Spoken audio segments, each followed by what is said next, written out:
É como se Deus dissesse, eu tomo conta desses pecados, eu resolvo o problema do pecado. Temporariamente, mas haverá um momento em que terá que ser feita uma disposição desses pecados. Por quê?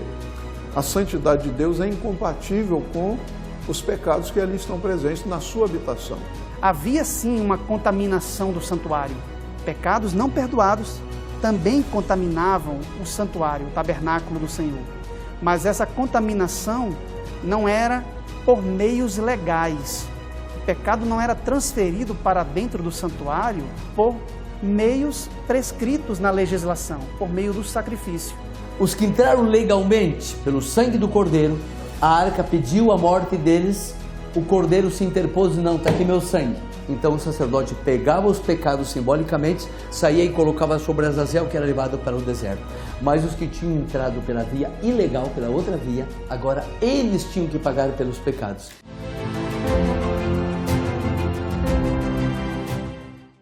O único bode que morre é o bode sobre quem recaiu a sorte para o Senhor. Este bode é morto e o sangue deste bode é utilizado neste ritual de purificação do santuário, neste dia da expiação. A arca diz, mas você não é o responsável? Responsável é outro. Então o sacerdote pegava os pecados simbolicamente, saía e colocava sobre Azazel, que era levado para o deserto. Mas os que tinham entrado pela via ilegal, pela outra via, agora eles tinham que pagar pelos pecados. Na cruz, Cristo realizou de fato expiação. E no santuário celeste, em seu ministério sacerdotal, ele aplica os benefícios obtidos em sua morte na cruz. Nós podemos utilizar o termo expiação nesse sentido completo. Podemos, inclusive, afirmar que Cristo está fazendo hoje expiação por nós. E isso não desmerece, isso não diminui a obra de Cristo na cruz. O dia da expiação representava o ponto alto de toda a cerimônia que o santuário proporcionava. Uma vez por ano, Deus limpava seu local de habitação e extirpava a presença do pecado. Por um lado, um bode era separado para ser morto e fazer substituição pelos pecadores arrependidos. Por outro lado, havia um segundo bode, que era levado pelo povo, representando Azazel. Embora não saibamos o significado desse nome, a Bíblia deixa claro que ele fazia contraste com o Senhor Deus, o que pode sugerir que possivelmente se tratava de uma figura diabólica. Mas embora esse bode fosse usado, não carregava sobre si o papel de expiação e substituição pelos pecadores arrependidos. Seu papel não era o de purificar o santuário. No episódio de hoje, iremos investigar um pouco mais sobre a estranha função que esse bode desempenhava. Não saia daí, o Teólogos já vai começar.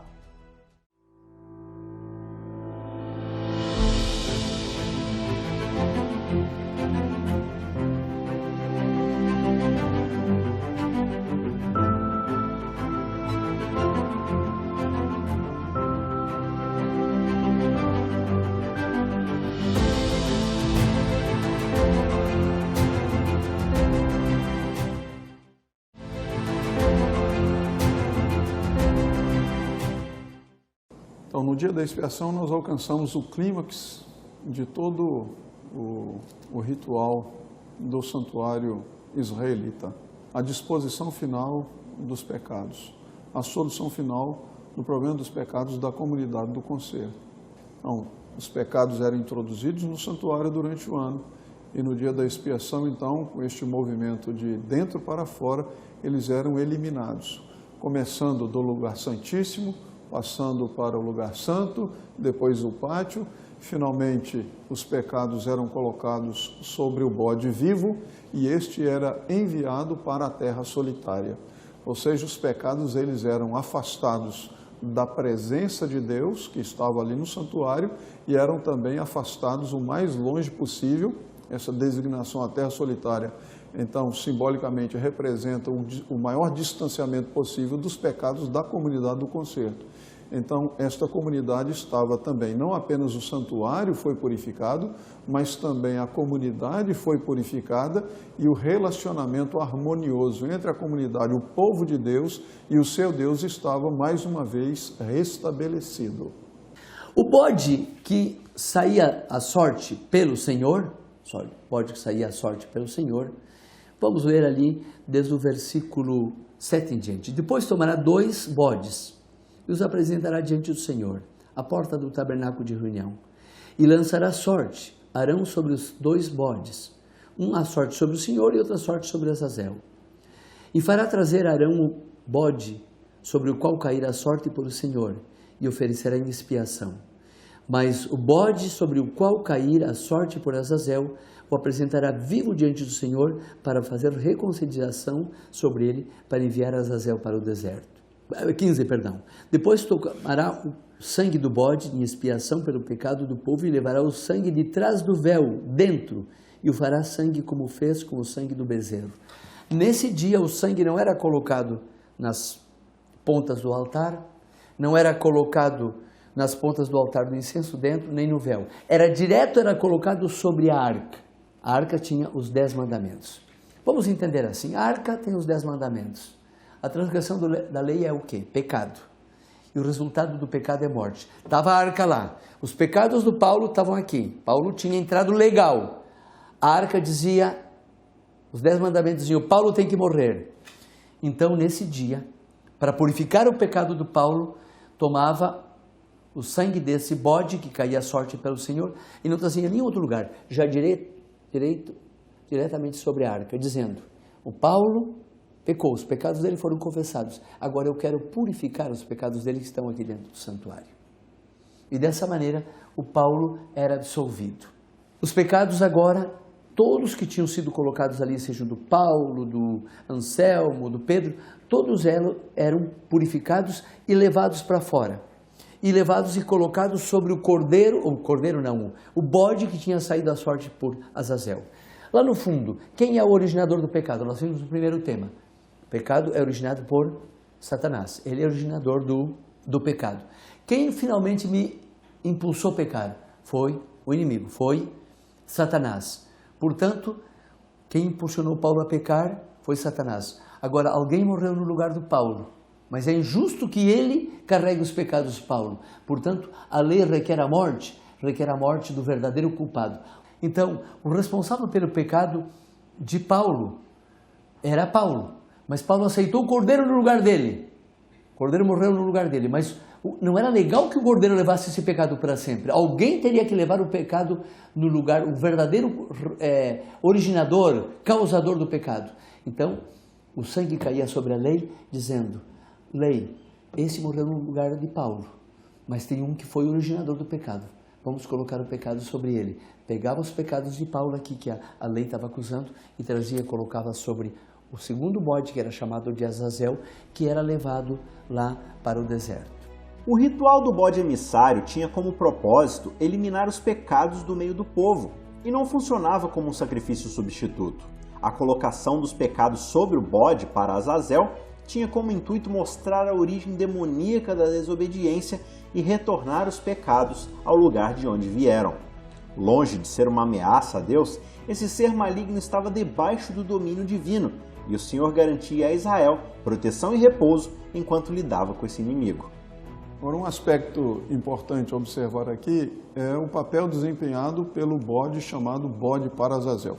Quando nós lemos aqui no capítulo 16 de Levítico, no verso 5 diz assim, da congregação dos filhos de Israel tomará 2 bodes para oferta pelo pecado.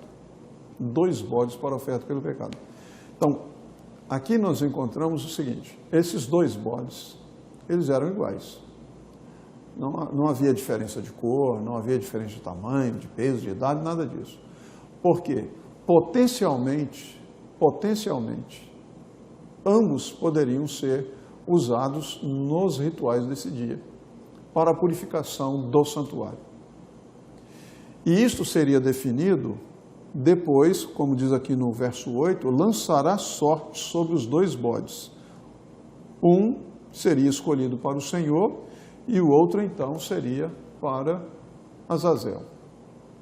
A sorte irá determinar o papel que cada um vai desempenhar nesse dia. Então, potencialmente, ambos poderiam ser usados.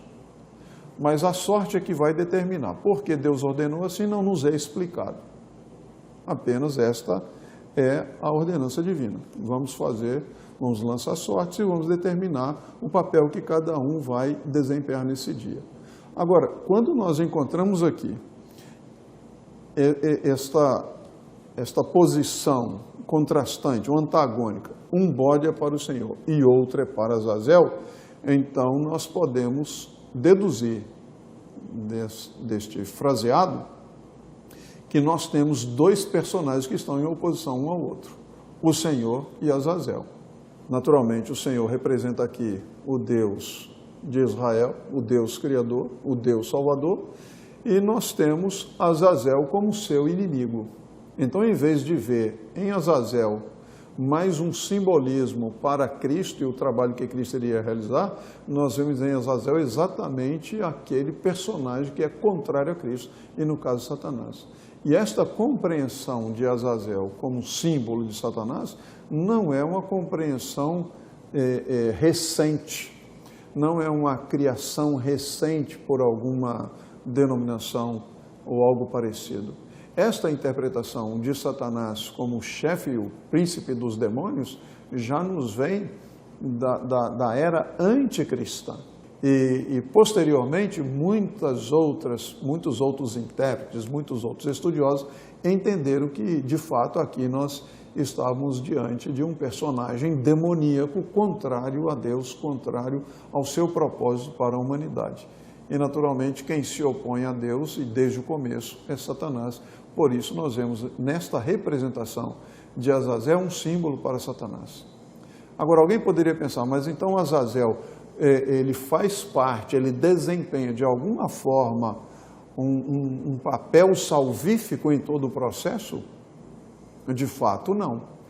Porque quando nós vamos aqui no capítulo 16 de Levítico, no verso 20, o que nós lemos é o seguinte: havendo, pois, acabado de fazer expiação pelo santuário, pela tenda da congregação e pelo altar, então, observe esse advérbio aqui, então, somente depois que terminar o processo de expiação, é que o bode vivo será apresentado. E o texto é bastante claro em enfatizar isso, o bode está vivo. O único bode que morre é o bode sobre quem recaiu a sorte para o Senhor. Este bode é morto e o sangue deste bode é utilizado neste ritual de purificação do santuário, neste dia da expiação. Também é importante salientar que o bode para o Senhor, não havia sobre ele confissão de pecados. Não há confissão de pecados neste bode sobre quem recaiu a sorte para o Senhor. Ele é morto e o seu sangue é utilizado nos rituais de purificação do santuário. Agora, este bode sobre quem recaiu a sorte para Azazel, ele sempre é definido como o bode vivo. Ele não morre. Há muito debate entre os eruditos sobre o significado deste termo hebraico, Azazel. Um grande número de especialistas crê que aqui está em foco um poder antagônico oposto a Iavé. Um bode é para Iavé e o outro é para Azazel, dando aí a nítida impressão de que estamos diante de um contraste entre dois seres pessoais.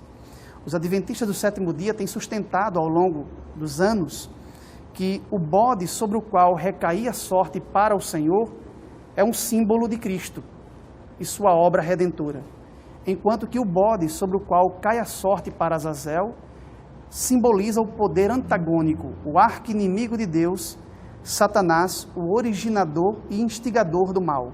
E aí nós somos alvos de uma crítica aqui, por causa do que vem logo em seguida no texto.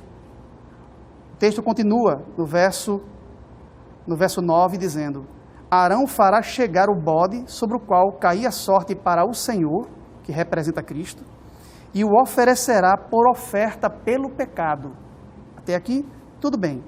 Mas o bode sobre que caía a sorte para Azazel será apresentado vivo perante o Senhor para fazer expiação por meio dele e enviá-lo ao deserto como bode emissário.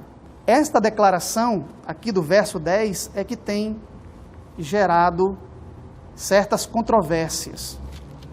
O texto claramente afirma que o bode para Azazel seria usado no ritual para fazer expiação por meio dele. E aqui está um problema.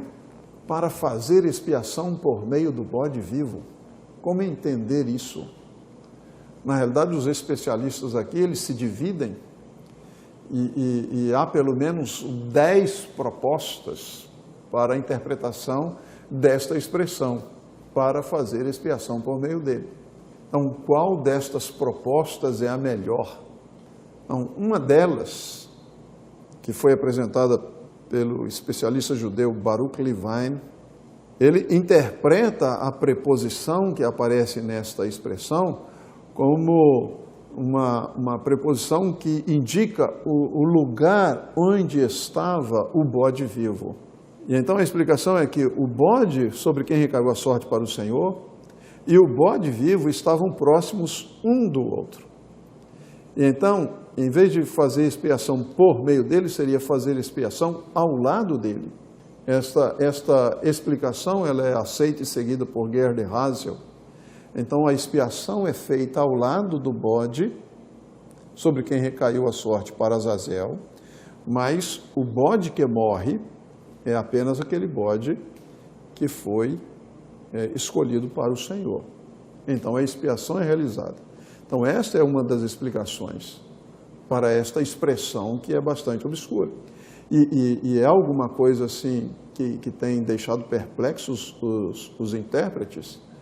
Mas há uma característica que no texto, e Ángel Manuel Rodrigues chama a atenção para isso, que aqui nós temos uma destinação para o bode vivo, fazer expiação por meio dele e enviá-lo ao deserto. Então há uma destinação para o bode vivo. Então, ao mesmo tempo que diz que a expiação será feita por ele, por meio dele, ou ao lado dele, de acordo com a sugestão de Levine e Hazel, então ele é enviado para o deserto. Então a expiação seria feita no sentido de, simbolicamente, porque no âmbito do ritual, e isso aqui também é algo que é interessante observar, no âmbito do ritual, aquilo que não tem uma existência real adquire existência real. Então, os pecados são tratados como você podendo agarrar o pecado aqui, levar para ali, tirar daqui, colocar ali e enviá-lo para lá. Então, o pecado, no âmbito ritual, ele adquire uma existência real.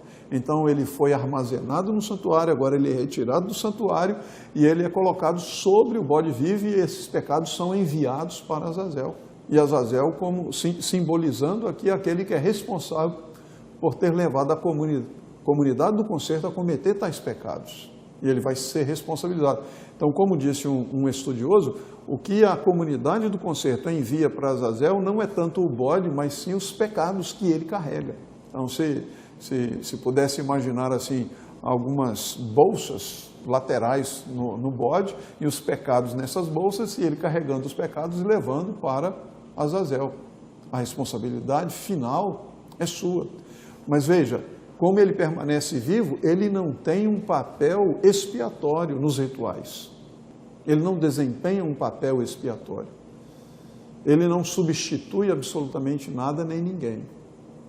Então, neste sentido, poderia ser visto o Azazel sendo responsabilizado, finalmente, por aquilo que ele induziu a comunidade de Deus a se rebelar contra Deus, a pecar contra Deus. Então ele é responsável e ele será punido por isso. Ao olharmos para o dia da expiação, podemos observar a supremacia da santidade sobre o pecado. Esse ritual anual apontava para a resolução definitiva do plano de Deus em redimir a raça caída por meio de Jesus. Todas as cerimônias do santuário de Israel estavam entrelaçadas no propósito de lidar com o pecado sem precisar remover o pecador da presença de Deus, a fim de preservar os relacionamentos entre Criador e criaturas debaixo da aliança que havia sido firmada. Mas agora vem uma pergunta. E aqueles pecados daqueles que ofereceram o filho a Moloque, se contaminaram e ingressaram no santuário? Quem carrega esses pecados? Eu quero convidar ao telespectador que me acompanhe no livro de Ezequiel 39, verso 17 em diante. Eu vou ler e depois vamos tirar as lições. Diz assim: E tu, filho do homem, assim diz o Senhor, diz às aves de toda espécie, de toda a fera do campo, junte-se, venham, reúnam-se todas as partes do campo para minhas vítimas, que sacrifico para vós, um sacrifício grande sobre os montes de Israel. E comereis carnes e bebereis sangue. E comereis carnes de fortes, bebereis sangue de príncipes da terra, de carneiros, de cordeiros, de bodes, de bois, de touros engordados, todos em Bazã. Comereis gordura até saciar-vos e bebereis até embriagar-vos de sangue das vítimas que para vós sacrifiquei. É interessante aqui que Deus está convidando para uma ceia aqui, para participar do seu sacrifício. E é interessante que os animais são bodes, cordeiros, cabras, bezerro, todos os animais que eram sacrificados no santuário. O que significa isto? Esses são aqueles que não entraram legalmente no santuário, através do sangue do cordeiro. Eles agora vão ser vítimas. Eles serão os touros, eles serão os bodes, eles serão os cordeiros, eles serão as cabras, todas elas. Eles vão morrer pelos pecados que eles cometeram. Os que entraram legalmente pelo sangue do cordeiro, a arca pediu a morte deles, o cordeiro se interpôs e não, está aqui meu sangue. A arca diz, mas você não é o responsável? O responsável é outro. Então o sacerdote pegava os pecados simbolicamente, saía e colocava sobre Azazel, que era levado para o deserto.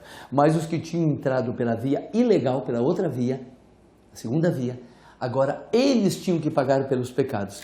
Então Deus convida para uma ceia do seu sacrifício. Diz na última parte do verso 17, venham porque eu vou oferecer vítimas em sacrifício para vós, um sacrifício grande sobre os montes de Israel, e comereis carnes e bebereis sangue. Comereis carnes de forte, bebereis dos príncipes da terra, dos carneiros, dos cordeiros, dos bodes, dos touros engordados. Eles não aceitaram o sangue, entraram e macularam o nome de Deus. Deus é justo, é santo. Eles macularam o nome de Deus, mas eles são responsáveis. Agora o pecado é carregado sobre eles. Assim como Azazel ia para o deserto, eles eram separados do povo de Deus. O bode para Azazel, como um símbolo de Satanás, fará expiação no sentido punitivo do termo, e não no sentido salvífico, não no sentido de substituição penal, como Cristo fez por nós na cruz, não no sentido redentor. Há vários exemplos na Bíblia em que o verbo expiar é utilizado para se referir à pena de morte sobre transgressores, sobre rebeldes. Seus pecados não foram expiados por uma vítima sacrificial. Seus pecados não foram transferidos para um substituto, para que ele pudesse ser perdoado. Eles receberam em si mesmos a pena capital. E é o que os adventistas creem com relação a Satanás no final do milênio. Satanás fará expiação nesse sentido, no sentido punitivo, e não no sentido vicário pelos santos, não no sentido redentor ou salvífico, mas ele receberá a pena sobre si, ele e os ímpios no final do milênio, aqueles que rejeitaram a oferta sacrificial de Cristo, aqueles que não têm um substituto para o qual o pecado é transferido e que recebe a pena em seu lugar. Ele fará expiação por seus pecados e os pecados que levou o povo de Deus a cometer, recebendo a punição final. E assim Deus dará um trato final e definitivo ao problema do pecado por meio da eliminação de pecados e pecadores para sempre.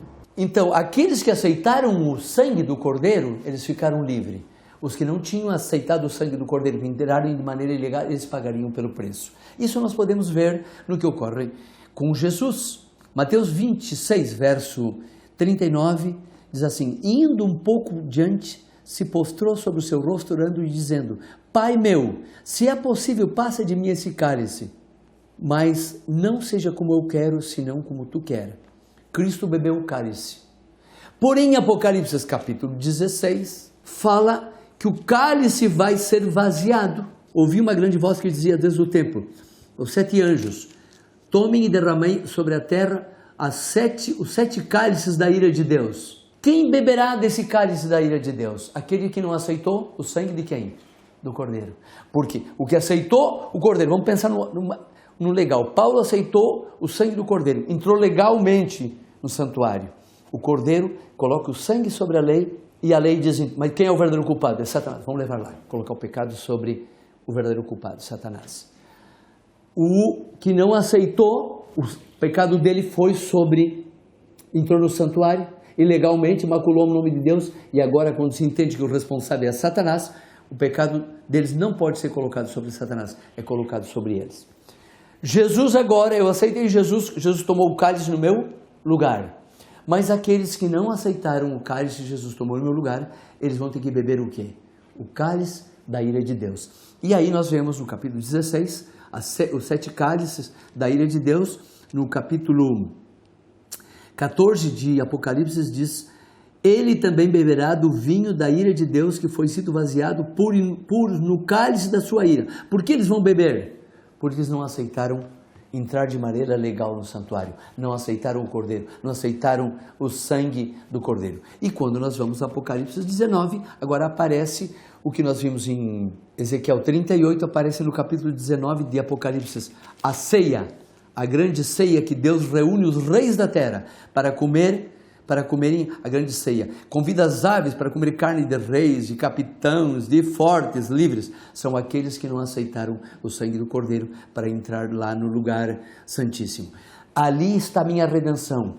Quando o sangue do Cordeiro é colocado sobre a arca, toda a vida do Paulo é limpada. Começou a justificação, primeiro passo. A santificação da minha vida ocorre diariamente. E a glorificação, a redenção ocorre com o meu sangue. Quando Jesus coloca o sangue em meu lugar e, por ser ético, ele não vai pagar o pecado meu. Quem vai pagar é aquele originador do pecado que é colocado sobre esse bode Azazel, o qual é levado ao deserto, que biblicamente nós temos ali os 1000 anos onde Satanás é levado ao deserto e ali ele vai levar o pecado de todos aqueles que entraram de maneira legal no santuário.